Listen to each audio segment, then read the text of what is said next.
सर्दियों में तिल की चिक्की और मूंगफली गुड़ की चिक्की सबको बहुत ही ज़्यादा पसंद होती है और खाने में हेल्दी भी होती है। तो आज की इस वीडियो में हम तिल मूंगफली गुड़ चिक्की बनाएंगे। इसे बनाने के लिए मैंने 2 कप मूंगफली ली है। सबसे पहले हम मीडियम टू हाई फ्लेम पर मूंगफली को हल्का सा भून लेते हैं। हमें इसके ऊपर का छिलका उतारना है। तो देखिए, इसके ऊपर का छिलका जो है वो चटकने लगेगा और मूंगफली हल्की सी भून जाएगी। इतना ही हमें भूनना है। अब हम गैस की फ्लेम को ऑफ कर देते हैं और देखिए इस तरह से हम छिलका उतार कर देखेंगे ना, तो बहुत ही आसानी से छिलका उतर जाएगा। अब इस भुनी हुई मूंगफली को हम अलग थाली या प्लेट में निकाल कर रख देते हैं ठंडा होने के लिए। ये मैंने 2 कप सफ़ेद तिल लिए हैं। तिल को भी हम लो टू मीडियम फ्लेम पर लगातार चलाते हुए हल्का सा भून लेते हैं। जब तिल भुनने लगेंगे तो ये हल्के से फूले फूले हो जाएंगे और इनसे चटकने की आवाज़ भी आने लगेगी। तो देखिए तिल भुन गए हैं और इसे चेक करने के लिए आप हाथ में हल्के से थोड़े से तिल लें और इनको रगड़ कर देखिए, ये आसानी से मैश हो जाएंगे। अब इन भुने हुए तिल को भी हम अलग थाली में निकाल कर ठंडा होने के लिए रख देते हैं। इनको हम इस तरह से फैला देते हैं जिससे कि जल्दी ठंडे हो जाएंगे। तो देखिए मूंगफली बिल्कुल अच्छी तरह से ठंडी हो गई है। अब हम इनके ऊपर का छिलका उतार लेते हैं। तो आप हाथ से इस तरह से रगड़ेंगे ना, तो बहुत ही आसानी से छिलका अलग हो जाएगा, या फिर आपको दूसरा तरीका आता हो तो उससे भी आप छिलका उतार सकते हैं। तो हमने सारी मूंगफली का छिलका उतार लिया है। अब हम छिलका अलग कर देते हैं। ये हमने मूंगफली से छिलका अलग कर दिया है। अब देखिए आप कोई भी इस तरह से कटोरी लें और इस तरह से दबाते हुए मूंगफली को खोल लें। तो देखिए इस तरह से हमें मूंगफली को खोल लेना है। हल्का सा दबाएंगे तो ये बहुत ही आसानी से खुल जाएगी।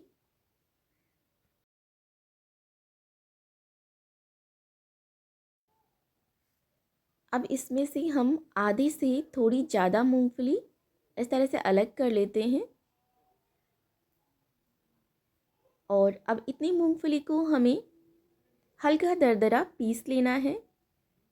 तो मैं यहाँ पर इस मूंगफली को ग्राइंडर जार में डाल रही हूँ। ज़्यादा बारीक नहीं पीसना है, मोटा मोटा ही रखना है। तो देखिए हमने मूंगफली को इस तरह से दरदरा पीस लिया है। अब इसे हम थाली में निकाल लेते हैं और बिल्कुल इसी तरह से हमें तिल को भी दरदरा पीस लेना है। तो यहाँ पर तिल को भी हम आधे से थोड़ा ज़्यादा अलग कर लेते हैं और इतनी तिल को हमें दरदरा पीसना है। सर्दियों में तिल खाने से शरीर को गर्माहट मिलती है, हड्डियाँ मजबूत होती हैं और हमारा पाचन भी सुधरता है, क्योंकि इसमें बहुत सारा कैल्शियम, मैग्नीशियम, फाइबर, जिंक और एंटीऑक्सीडेंट होते हैं जो हमें मौसमी बीमारियों से बचाते हैं और जोड़ों के दर्द से भी राहत दिलाते हैं। ये हमने तिल को भी दरदरा पीस लिया है। बिल्कुल 1 से 2 सेकेंड ही लगेंगे इसको पीसने में। तो इसको भी हम थाली में निकाल लेते हैं। तो ये हमने तिल और मूंगफली को दरदरा पीस लिया है। इतना काम करने के बाद में इसे तो हम साइड में रख देते हैं और अभी सबसे पहले हम चिक्की बेलने के लिए सरफेस रेडी कर लेते हैं। तो मैं यहाँ पर किचन प्लेटफॉर्म पर ही इसे बेलने वाली हूँ। आप चाहें तो कोई भी चॉपिंग बोर्ड ले सकते हैं, उस पर भी बस थोड़ा सा घी या तेल लगाकर चिकना कर लीजिए, या फिर कोई भी थाली प्लेट ले सकते हैं, उसकी बैक साइड में तेल लगाकर चिकना कर लें। अब देखिए इसके ऊपर मैं थोड़े से साबुत तिल डाल रही हूँ जो कि हमने बचा कर रखे थे, और थोड़े से हम इसके ऊपर ये मूंगफली डालेंगे जो हमने पीसी नहीं थी, साइड में रख ली थी। और थोड़े से तिल और मूंगफली मैंने और अलग रख लिए हैं। अब देखिए कढ़ाई में हम 2.5 कप गुड़ डालेंगे। गुड़ को मैंने थोड़ा छोटे टुकड़ों में तोड़ लिया है जिससे कि जल्दी से पिघल जाए। और अब हम इसमें 3 चम्मच पानी डालेंगे। इससे क्या होगा, गुड़ जल्दी से मेल्ट होने लगेगा। गैस की फ्लेम हमें बिल्कुल लो रखनी है और लो फ्लेम पर बीच बीच में इस तरह से चलाते हुए हमें गुड़ को अच्छी तरह से पिघलने देना है। सर्दियों में गुड़ खाना भी हमारे लिए बहुत ही ज़्यादा फ़ायदेमंद होता है, क्योंकि हमें सर्दी जुकाम और खांसी से बचाता है। इसमें बहुत सारा आयरन, मैग्नीशियम और एंटीऑक्सीडेंट होता है जो हमारे शरीर को डिटॉक्स करता है और एनर्जी देता है। अभी देखिए गुड़ बिल्कुल अच्छी तरह से पिघल गया है। अब हम इसे लगातार चलाते हुए बिल्कुल लो फ्लेम पर ही पकाएंगे। हमें गुड़ की चाशनी बनाकर तैयार करनी है। अभी आप देख सकते हैं ना, इसमें हल्के हल्के से झाग बनने लगे हैं। इसे थोड़ा सा और पकाएंगे और जैसे जैसे आप इसे पकाएंगे ना, इसका धीरे धीरे कलर चेंज होने लगेगा और गुड़ की चाशनी जो है ना वो बहुत झागदार बन जाएगी।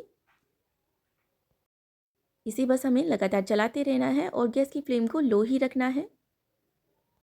अभी देखिए हम गुड़ की चाशनी को चेक करेंगे, तो इसके लिए हम एक कटोरी में ठंडा पानी लेंगे और गुड़ की चाशनी की कुछ ड्रॉप्स हमें इसके अंदर डालनी है।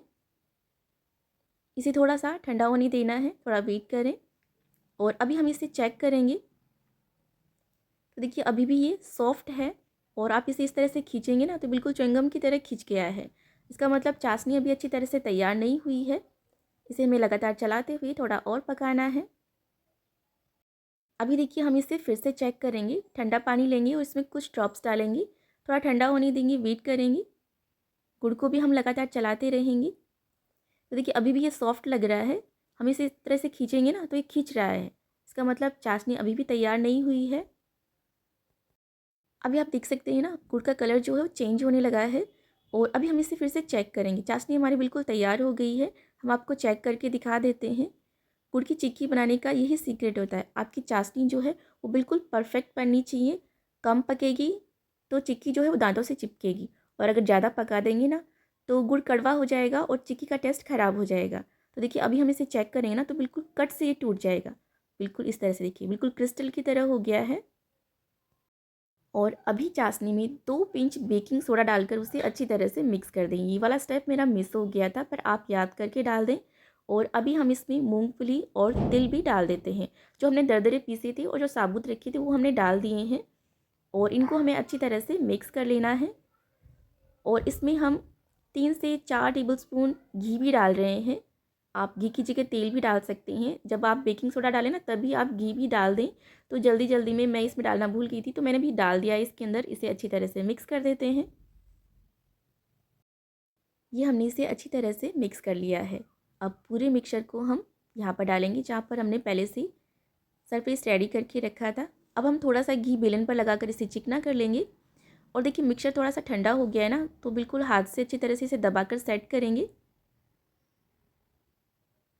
अभी भी हल्का गर्म है तो बिल्कुल हल्के गर्म को ही हमें इसे बेल लेना है, क्योंकि जैसे ही ठंडा होने लगेगा ना हार्ड होने लगेगा। अभी जो थोड़ी सी हमने साबुत मूंगफली और तिल रखी थी वो हम इसके ऊपर डालेंगे और अब बेलन से हम इसे इस तरह से बेल लेते हैं। ये हल्का गर्म है तो बहुत ही आसानी से हम इसे बेल सकते हैं। साइड से अगर ये क्रैक होने लगी तो हाथ से दबाकर इसे सेट कर लें। अब इसे हम ज़्यादा पतला भी नहीं बेलेंगे, बिल्कुल मीडियम हमें बेलना है। हल्के गरम गरम को ही आप इस तरह से बेलें, क्योंकि जैसे ही ये ठंडा होने लगेगा बिल्कुल जमकर हार्ड हो जाएगा।